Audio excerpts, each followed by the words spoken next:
శీర్షిక శిఖరాలు శిథిరాలు. అనాదిగా దళారులకు అటు దేవుడు ఇటు శాస్త్రం, భలే గట్టి కవచాలు, నమ్మికైన బానిసలు. శాస్త్రజ్ఞులు, విద్యావేత్తలు, బాబాలు, గురుదేవుళ్ళు సిరిపతులను అభిమానిస్తూ శ్రామికులను చీత్కరిస్తూ, వక్రభాష చరిత్రకారులు, స్వార్థ మార్గ ప్రగతివాదులు, అదోజీవి ఆర్తగాథలను అనగదొక్కే దుష్టాచార్యులు, వేదాంతం వెర్రి భ్రమలలో, శాస్త్రజ్ఞాన ఛలజాలంలో చిక్కుకున్న ప్రతి సామాన్యుడు బతుకును చింపుకునే పిచ్చోడే. ధర్మపదమును నడిచిన మౌనులు బలవంతులనే ఆశ్రయించిరే. అద్వైత స్వాములందరూ వర్ణాశ్రమ పాలన చేసిరి.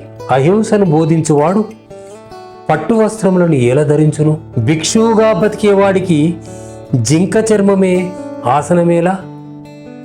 క్షణికమైనది ఈ ప్రపంచమంటూ యోగ సాధనే ముక్తి మార్గమని ప్రవచించే బ్రహ్మచారులకు పని ఎక్కువ ఈ ప్రపంచంతో. యోగినుల రాత్రి రహస్యం, భగవానుల పగటి మహత్యం తెలియనివా నేస్తం మనకు? కొత్త ఏం ఈ భూమిపైన? ఆలయాలే ఆయుధశాలలు, పూజాస్థలులే బలి వితర్తులు, ప్రార్థనాంగముల కుట్ర ఘోరములు.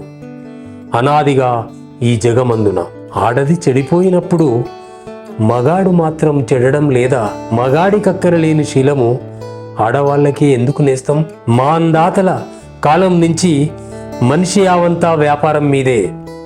అందులో భాగమే భార్యాభర్తలు. ప్రేయసి ప్రియులకెప్పుడు దగాయే.